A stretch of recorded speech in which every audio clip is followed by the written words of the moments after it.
So Martin, you talk very nicely about some of the more difficult anthroposophical terms, and you bring them into a language that's really accessible.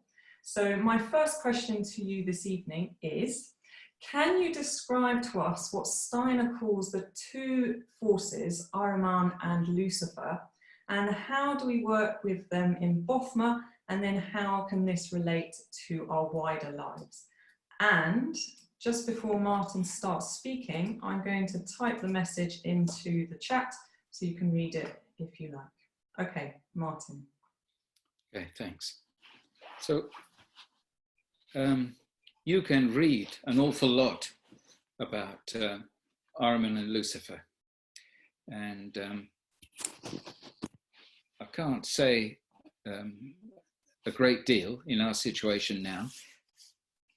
But if you want to know more, then begin some reading and talk to people, talk to other people.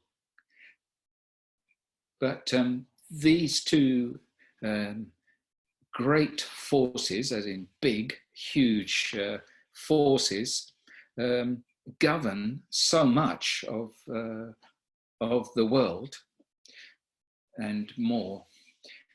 And principally, if it's boiled down to very small, we can say Ahriman is a contracting and forming force, and Lucifer is an expanding and lightening force. Lucifer means light, of course. And everything about ourselves and our thoughts and the world and Bothma movement is concerned with contraction and expansion in the right places. So if we want to reach out somewhere, you have this expanding, lightening force. And but we need to keep our feet on the ground, and our muscles need to hold us, and our muscles need to contract, and so on. So we live between these two forces constantly, and they are in everything we do, in the form of our inner and outer being, in our physical bodies. We are formed out of these two activities in the world. And you cannot stand against these things. We work with them. So for instance, if you are, I have to talk about sailing a boat, of course, and but you can't sail against the wind, but you use the wind to sail, perhaps where the wind is going or at an angle to it. You can make your way up against the wind, but you can't sail into it. And so as with many, many forces, you can't, you work with it, but you cannot hold it away. It is far too great. Like old King Canute, you know, who made an attempt to hold the tide back, who had his throne carried on to the mudflats, and who had made an attempt to hold the tide back as it came in. Of course, you're not going to. And he was actually demonstrating to his subjects that he could not command the forces of the tides. So we can recognize these forces and use and work with them. You can't work against them. You can't go directly against them, I think. You can only work with them. And if one is expanding and the other one is contracting, you can use one with the other. And so you can invite an expanding force to counteract a concentrating force, if that's what you would want to have. So in movement, we do this all the time. If you think of yourself like a sail being blown this way or that, but a sort of conscious sail, then you can place yourself in such a way as to be a balance between these forces. And that's what we try to seek to be. This is the best thing for us to seek to be, a balance between these forces of expansion and contraction. We need form. We need things to be done properly and correctly and finished.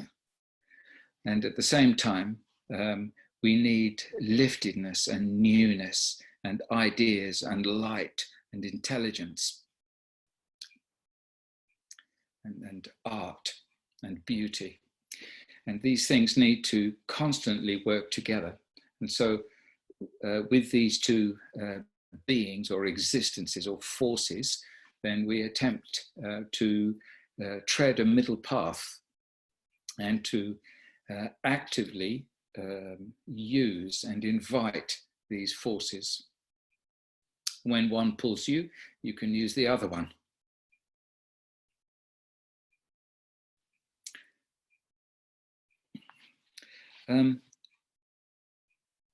So when we are doing movement, for instance, I was saying this 2 weeks ago when we had our talk, we reach out and expand. We reach out to the periphery.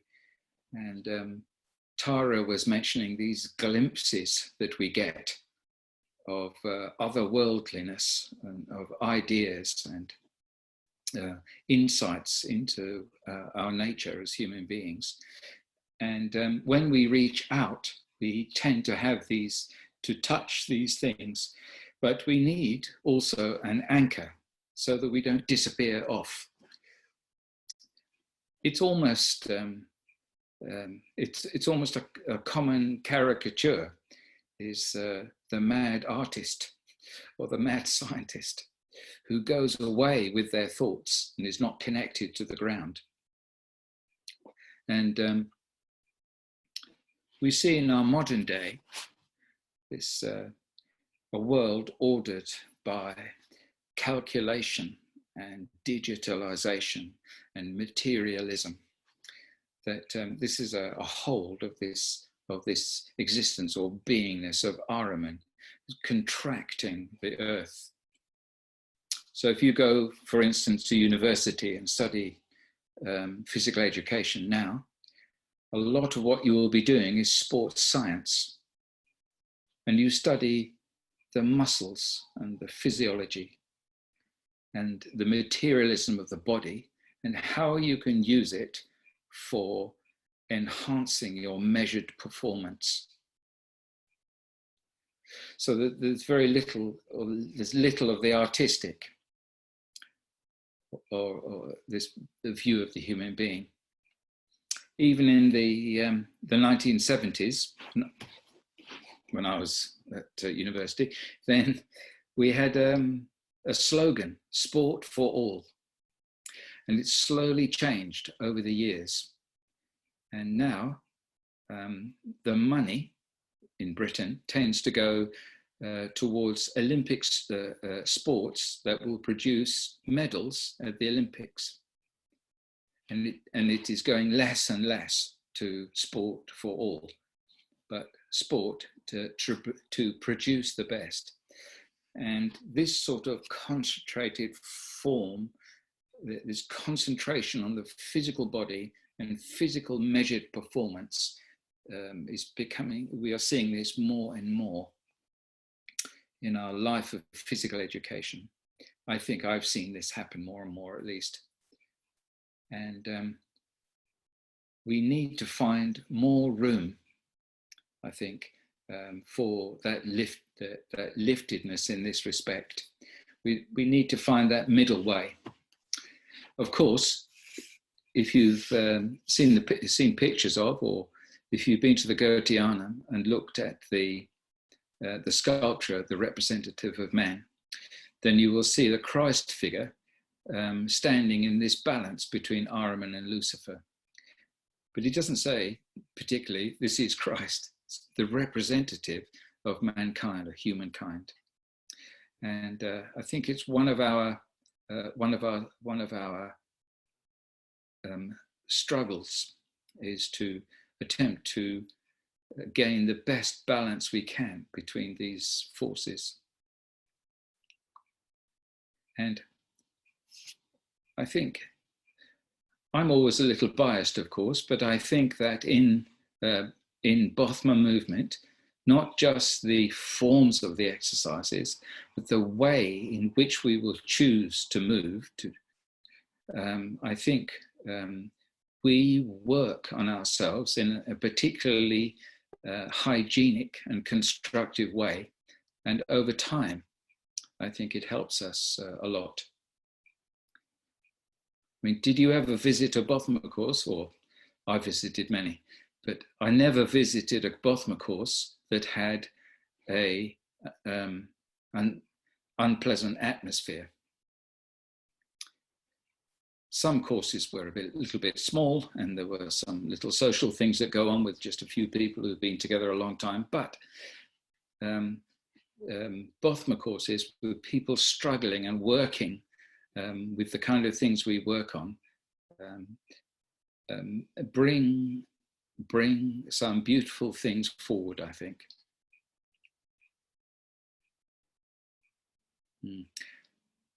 Would somebody like to ask me a question to continue to direct me about this subject?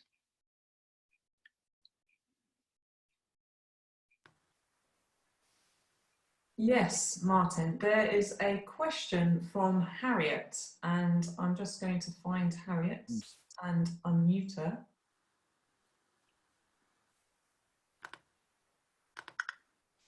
Oh, thank you, Harriet. Hello. Hi, Harriet. Hi there. Hi. Well, it may relate to what you were just talking about. I was just reading recently about how, as human beings, we can create phantoms and spectres and demons through our negative behaviour.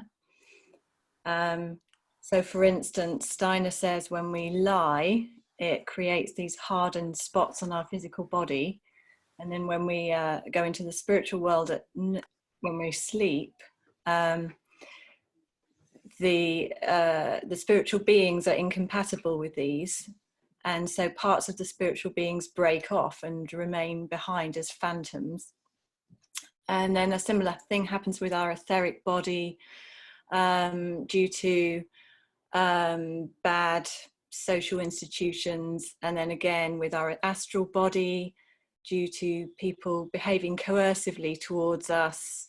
Again, then that can create demons. So anyway, Steiner talks about us being larded up with all these negative beings, and it got me wondering how Bothma can play a part in helping us counteract or protect us from these beings. And I mean, Steiner talks about doing the daily exercises and training our thinking, but I just wondered, where does Bothma come in all of that?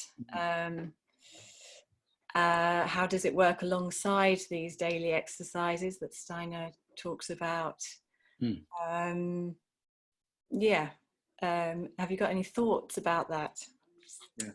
What a lovely question. Thank you.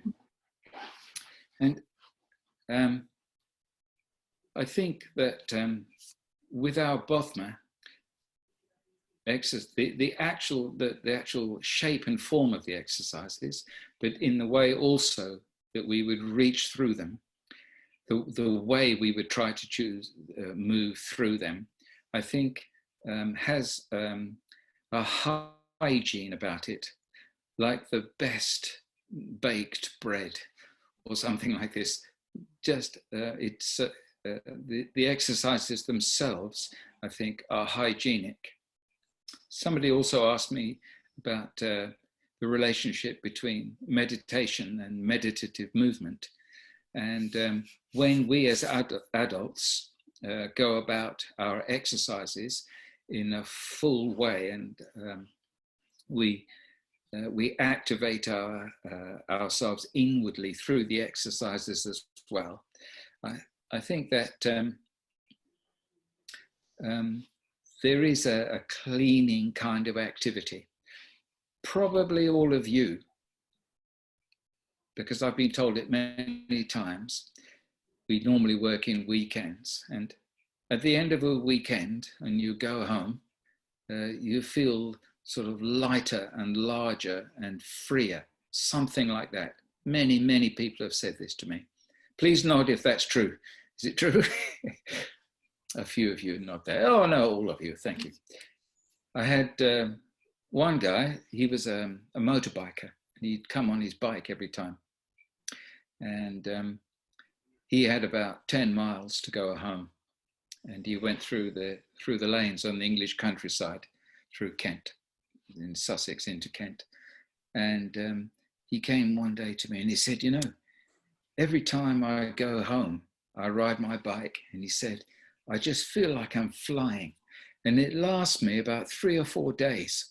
And then I get all squashed up again and normal and heavy. And I just need to come back for another dose. And I heard this so often. And I think the Bhavma and doing in the exercises, I think mostly it creeps up on you slowly. It has to be done regularly and consistently, and with inner, with a significant inner activity. So you're not just waving your arms around, right, done it. Like we might do some sit-ups or press-ups or something. And so with what Harriet is saying, you know, we are subject to all kinds of viruses, of course, but all kinds of parasites will live. And we know about those physical ones a little more easily. But if you don't have a few parasites, well, you're lucky. You know, we carry these parasites around, and every now and again, you probably need to worm yourself like you do your dog and your horse. And unless you're very healthy, you probably have some parasites. And this happens the same thing in the different layers of our being, that where we are a little weak or absent, that I think we can create or invite things which wish to live, and they can live on us, a little bit like parasites. I don't think we should get too worried about this. It's just what is, you know, and we're still there. But we can attract these beings like Harriet was talking about. And hygienic activity is a way to try to dispel them or to control or minimize. And I think our activity of Bhavma can help a great deal, particularly if you have an affinity for movement and you feel this is an aspect of being alive and human that you can really enter into. Some people will find it through music or painting or other things, or maybe a variety of things. But we have this possibility. I mean, we know these things. When you meet a person and you have a sort of unjustified feeling about them, or you jump to a conclusion about them. We have these things that happen all the time, and it's not necessarily you. Also, you see it in another.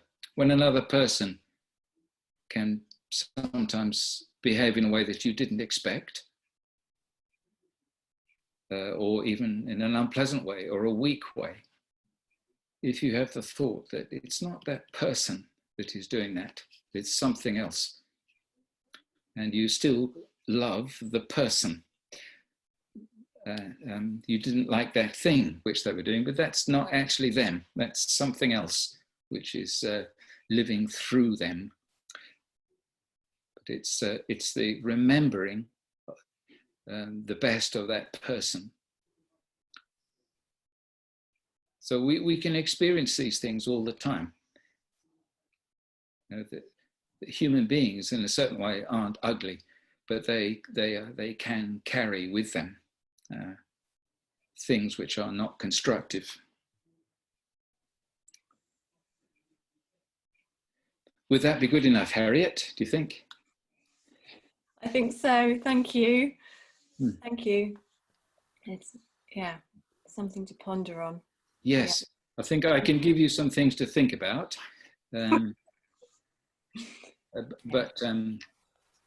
Yeah, I can give. I can suggest things for you to sort of reflect on. But I couldn't give you the whole alphabet on these things. That's fine. Thank you, Harriet. Can I build on that and also maybe throw in another question and you just pick from what you want from that, Martin? Yeah. You talked a little bit there about the difference between meditation and meditative movement. Yes. Perhaps you could go. That would be one option, to go a little bit more into that.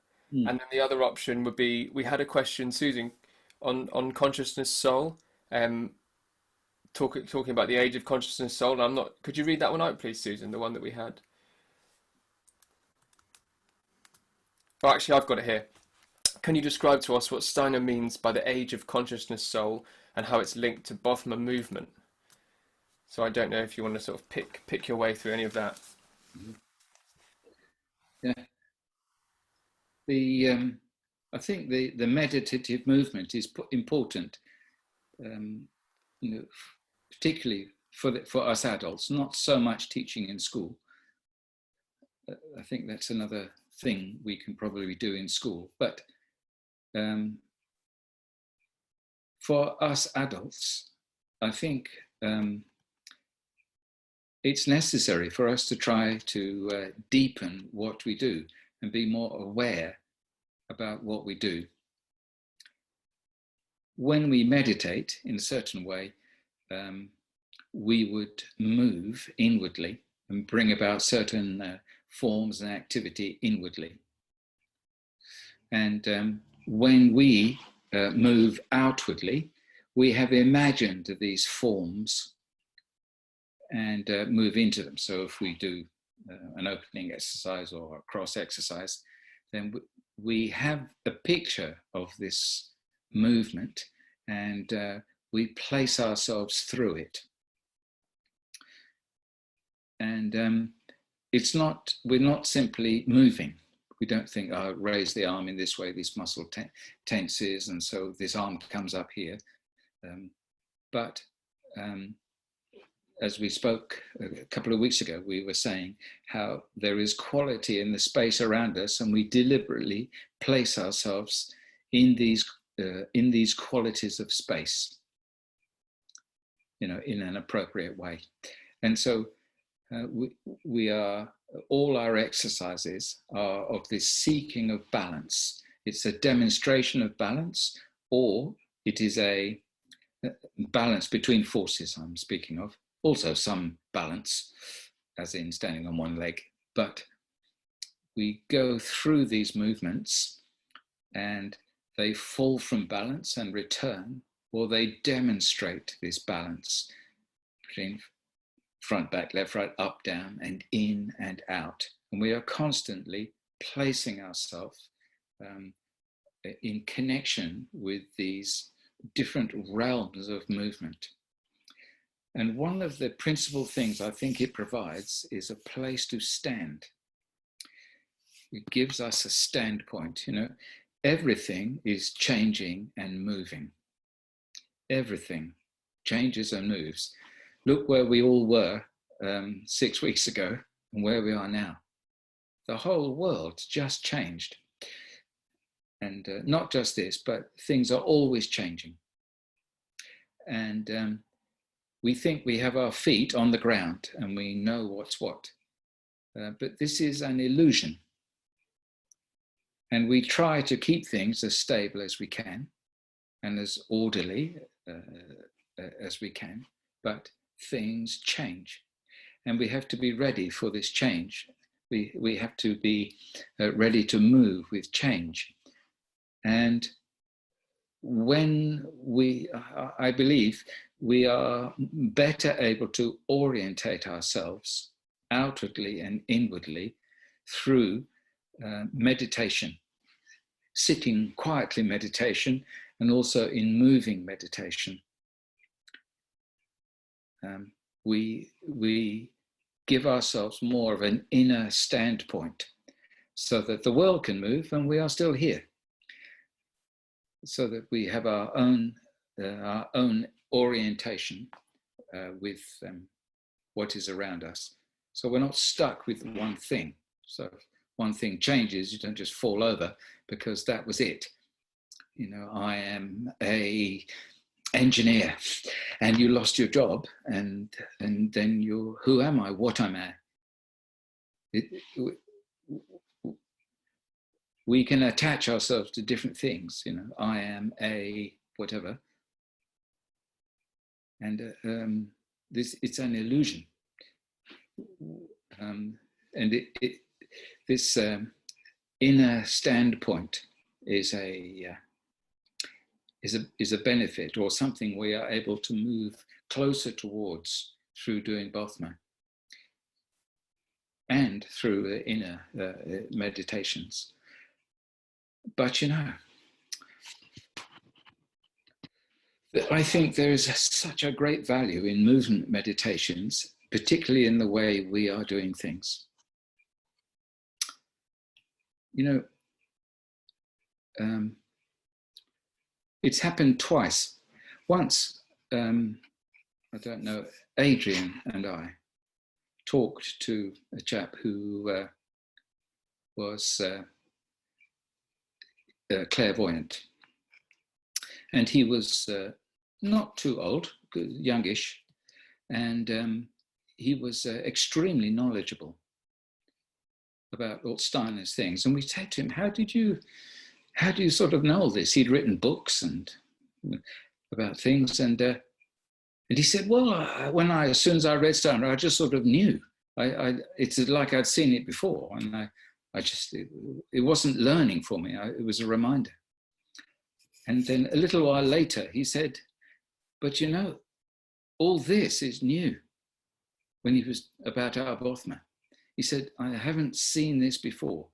And what you're speaking of and what you do, this is new for me.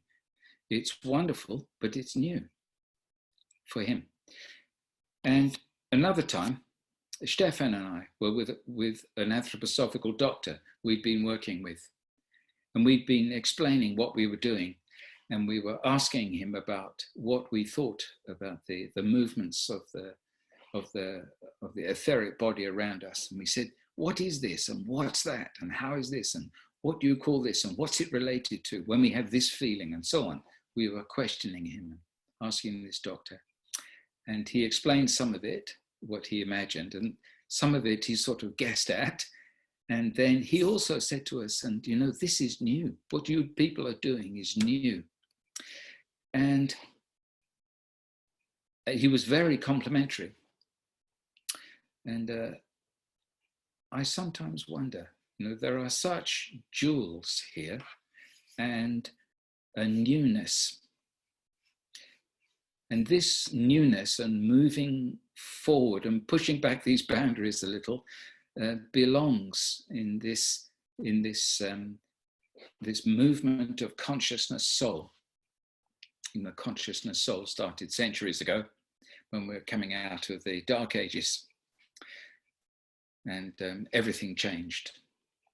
First our art and order of civilization in Europe, and then on to industrial technical revolutions, and because the human beings looked at things and said, wait a minute, look, we could do this, we could do that, and why is that? Why do it like this? You know, and so many things in the social order broke down, and more people were able to question things and see into things. And successive veils were taken away, as Steiner would write, so that the human being was able to see into things more and more and become more and more powerful. And look where we've got to now.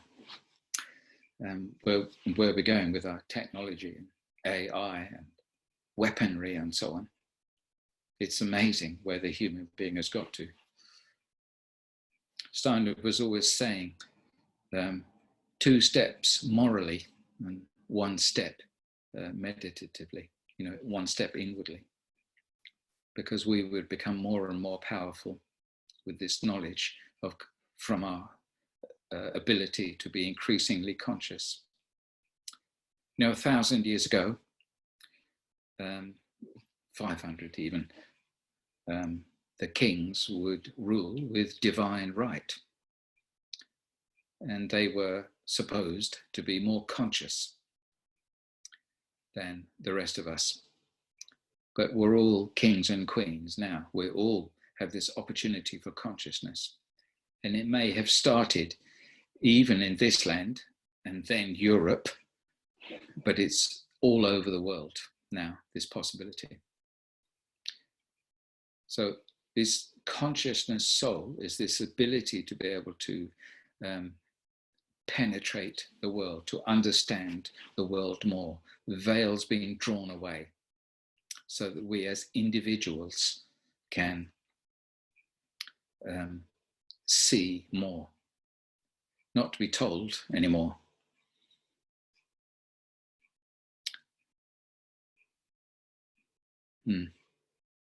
It's related to the development of the individuality, of course, as well.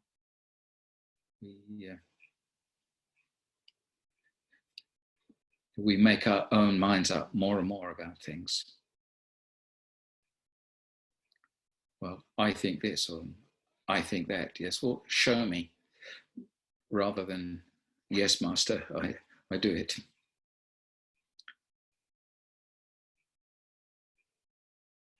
But all these things are two-edged swords, of course, because this consciousness can be used for good and evil.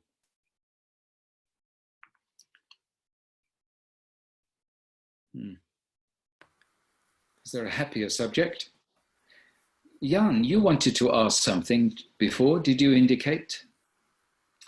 Please, could Jan ask his question? Jan, I've unmuted you. Can you speak? Okay, thanks. I have this question for this consciousness in a special way. Martin, you once taught us in Bodmer in Kassel one weekend the inner picture of the movements that we should get for teaching Bodmer to the students. And I remember these lessons very well, because I was very impressed from this approach. And we did this approach to, I think, 3 or maybe 5 movements. And for me, is one question, this is one way of going on, and your pictures are one, afterward I worked on it. And this is one way of going to the Bodmer gym to get an inner picture, and the pictures you told us were one way of picture, and I got other pictures as well for other movements. And the main question for me is this balance you spoke just before and last session 2 weeks ago. I think it has something to do with this beauty, because if I am in balance and I get a picture and I can make Bodmer in real being there in this consciousness and in this awareness and in this being, the movement, being myself, but being in the movement, then there is a beauty that all can see, and this glimpse we spoke last session, this is there, and all one feels it oneself, and all others see it. You know all of it, and every movement has a special quality of this climbing, of this picture, of this quality. And I have the question whether you think there is enough consciousness for the movements, or whether couldn't we work on this really individually, more individually to the movements, and to get this beauty of the movements.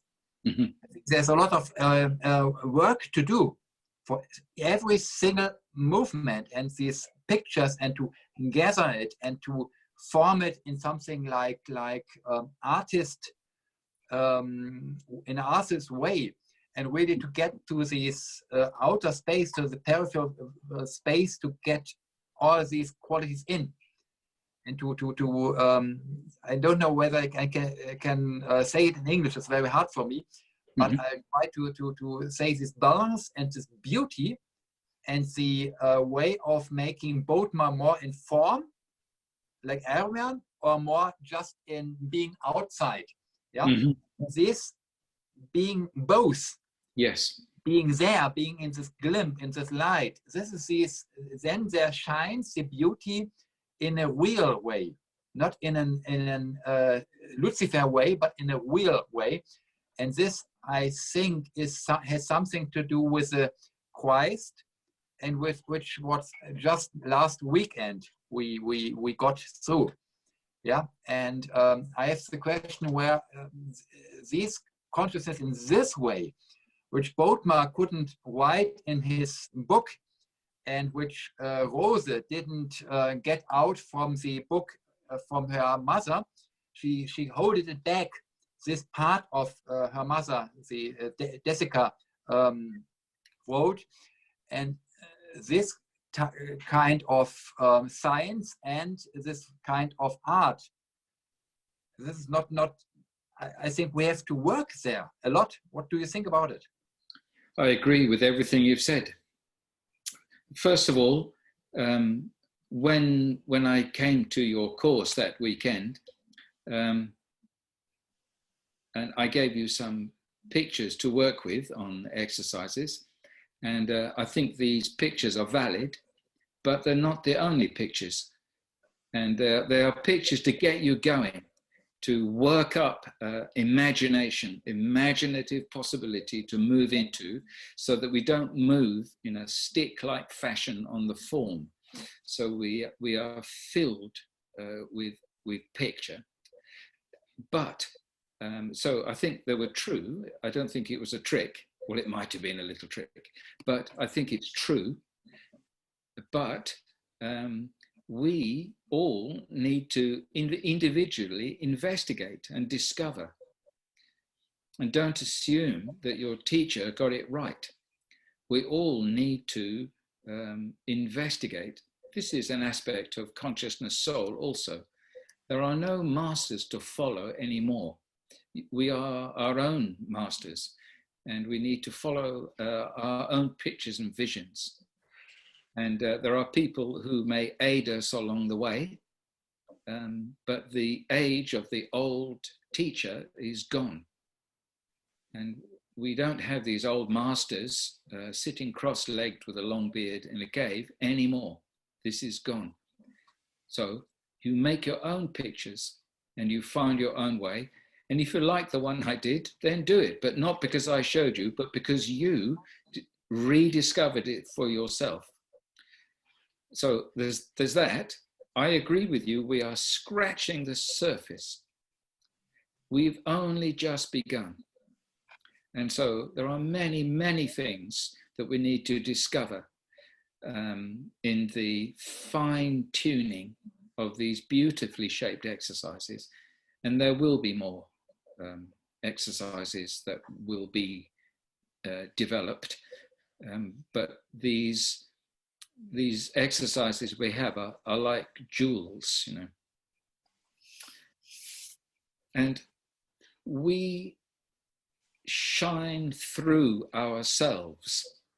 And when we are able to be in the best balance we can between this expansion and contraction, this light and this form, and we live between this is the Christ impulse that lives between in balance, which holds lovingly between these two forces. When we are able to do this a little closer, then we can shine through ourselves better into the world. And that's this beauty, I think, which you are speaking of.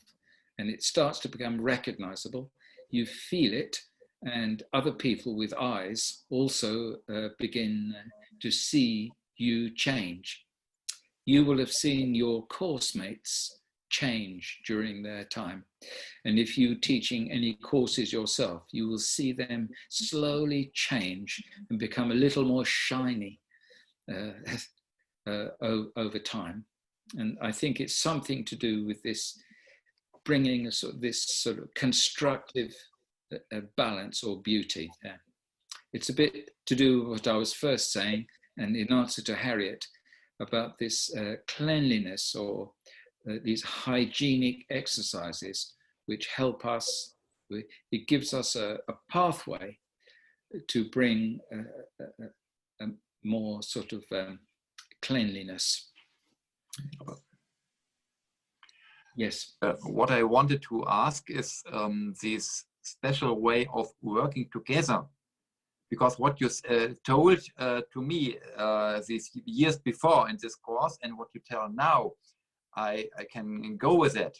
But what I'm really lacking is really this work, this possibility to work on constantly with a group or with some people, because I don't find it in the books. I don't find it in a daily working. I don't find it normally in Kassel when we work together.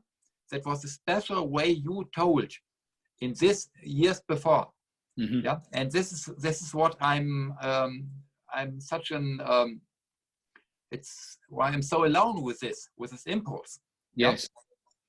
There are not many of us really, and we are spread out a lot all over Europe and further afield, and sometimes it's difficult for us to come together, but I know a few of the postgraduates have tried to get together a little more. I believe I talked to you about Linda Kish, who was trying to get some postgraduates together. If you can find through the postgraduate network some, even if it's two or three people who want to work further with the ideas you're suggesting, and you with their ideas, I think that's all I think I can suggest. Okay. I think that's the easiest thing for us to do, even if it's little chats like this. Okay. Not meeting, but yeah. But what you're asking for is valid, I think. I wouldn't say, oh, forget it, Jan. We need to penetrate and understand what we are doing, and most of us can offer each other something. And that's the other question, because this is one way of getting to Bodmer, and the other way is maybe there are many people who are just a small group and with special questions. And we have now, I don't feel a network where one people can put his question in and other can see, oh, this is his question, and I have a similar question or the same. Yeah. And this way of network, because we are spread around the world, I think this internal network we have to build. Because it's for me, there are a lot of science questions as well, for anatomic questions and for projective geometry to understand this, not just have some pictures in myself. Yeah. Yes.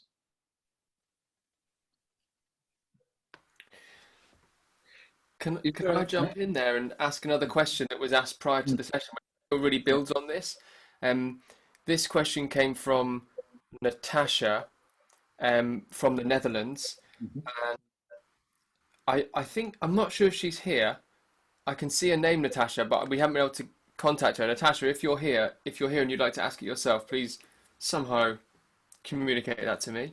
I'll just leave a little moment to see if that happens. I've tried. Oh, yeah, she's unmuted. Hi. Hello. Aha. Natasha. Hi, I don't know how I can talk. Can you hear me? I can hear you. Can everyone else just signal if you can hear? Yes. Yeah, we can all hear you. Fantastic. Isn't it incredible? Sorry, I couldn't find the photo another time. I don't know if my question fits in all of this. It was if you're not able to run and jump anymore and do the exercise proper and fully because of surgery or physical handicaps, I asked myself, is it possible to reduce the exercise to just it's really content, or sorry, it's not a good word, yeah. And also another question was, is it good to do them inwardly, the full exercise, if you can't do them outwardly anymore? Yes and yes. I think you can, for instance, I know somebody who did Bothma Gym in a nursing home, and she did the exercises at the end of the bed, and a bedridden person with their hands and lower arms and a bit of upper arm did the exercises. And this lady did the whole exercises fully at the end of the bed, and this other one copied. And so yes, we do the exercise inwardly. We do it even if you did the rhythm exercise with your fingers, and it's something, and it's there, and it's in your being. So you're imagining it, even if you do it just with your fingers. It's a whole lot better than nothing. So yes, I think you can reduce the exercises, but do them fully. And forgotten the second part. Yes, I think you also already answered it. Yeah. Thank you. Thanks. Yeah. It makes me think of some of the times in summer intensives when we've had teachers do little parts of the exercises, and you can just really go into those little bits and focus on maybe just the bit where the arms swing down or something. And Katie's been sharing some of those, just focusing on little bits in our morning sessions, because we can't always do the whole of the archer or the whole of the javelin, and just by focusing on one little bit, we've had some really nice experiences. Like Jan was just saying, there's the smallest movement needs practicing, not just a whole exercise done perfectly. Go and watch a concert pianist, and they'll play a small piece, a small part, many times, and yes. So yes, we can play. There's no rules, anymore. We can play how we like with our practice, and do whole exercises, part exercises, and play and encourage ourselves and penetrate ourselves with this constructiveness.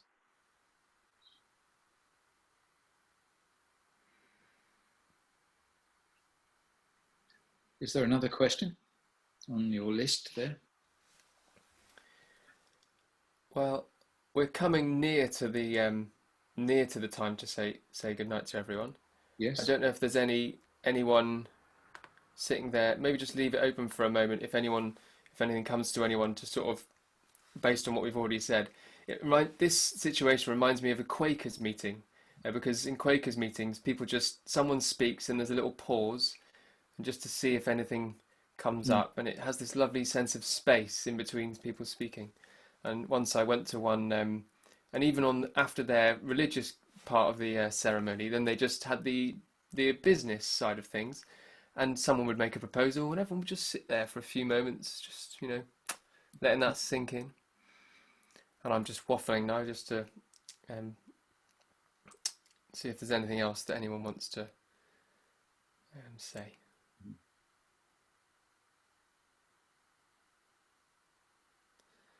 So Lucia's just asked a question, a practical question. That's quite nice to bring things down to earth again.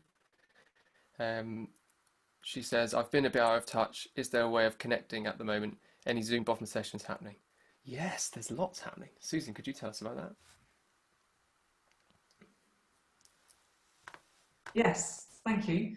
So every morning, Katie Brain from the UK and China course, she is leading silent Bothma movement for 15 minutes. That's 8 o'clock UK time.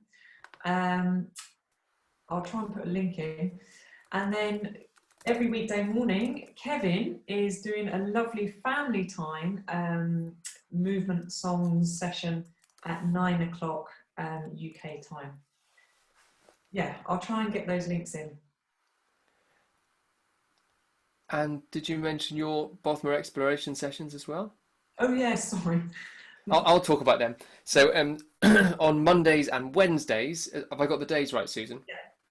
Yeah. Susan then takes over from Katie after the 15 minutes together and does these lovely little explorations of putting a few exercises together, a bit like Charlie was suggesting on the chat. It's so lovely, Susan, and it's really exploring little details and connecting it with all the rhythms of life and the things we're going through. It's lovely. So I would highly recommend coming along to those things. Charlie has just said, perhaps we can meet Friday evenings, the weeks in between Martin sessions. That's a nice idea, Charlie. So that would be the next Friday coming. Perhaps we could be in touch about that by email after this session and see if we can get that going. Cool. Is there anything else practical that anyone would like to ask or share? Yeah, I'm going to jump in. So quite often after a session like this, when Martin shared a lot of his own experience and wisdom, then I get my own questions bubbling up. So if you have questions bubbling up and you want to send them in, please do so. And I'll just post my address in the chat and then you can see it there. And also, some of you might be familiar with the Buy Me a Coffee page. So we've set one up for Bothma UK. So if you'd like to gift something or contribute financially just to keep us running and pay for our time, then you're more than welcome to do so. And I'm going to post the link in the chat here. So this is a little way to gift us something for these sessions. Okay. So yeah, I think we're done. Thank you, Martin. Anything else to say? Any last things? No, it's just very nice to see everybody.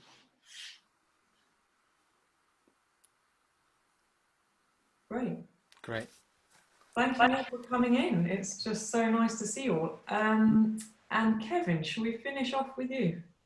Okay, so we're going to just do something light-hearted to finish with, and I made up a good new joke at the conference this week, which I'd like to rehash with you. So people came in after their cups of tea, the tea session, and I had a little bit of time to do Bothma with them, and I said, you've just come out of your having your tea, for your physical body, and that's just a bit like gravity. And we're now going to have a cup of levity for our spatial bodies. So we're going to have a cup of levity. So if you take your cup here and your saucer, it's a little hand game. You can do it sat down. I'm going to move my screen down a little bit. So here's your cup and your saucer, and it goes like this. We can all do it together. We go, how to make a cup of tea, and then you swap hands. Cup of tea, cup of tea, and then you swap hands. How to make a cup of tea, and then you swap hands. It's just like this. One more time, and how to make a cup of tea, cup of tea, cup of tea. How to make a cup of tea. It's just like this. Drink and pop your cup of tea just down on the table there. Drinking in the spirit of childhood, the spirit of levity. Nice. Great. Well, thank you very much. It's so nice to see everyone. Thank you very much for coming, and thank you. Susan's put a huge amount of work into making this seem, well, if it has seemed organised, that's because of her. And if it hasn't, that's because of me. And Tara as well, and And thank you very much, Martin, for coming. Yeah. Good. I'm going to unmute everyone just at the end, just because it's quite nice to hear everyone. There we go. Unmute everyone. There we go. We can all wave goodbye to each other. Thank you. Bye. Bye. Lovely weekend. Bye. Yeah, have great weekends, everyone. Bye. Goodbye. Thank you. Bye.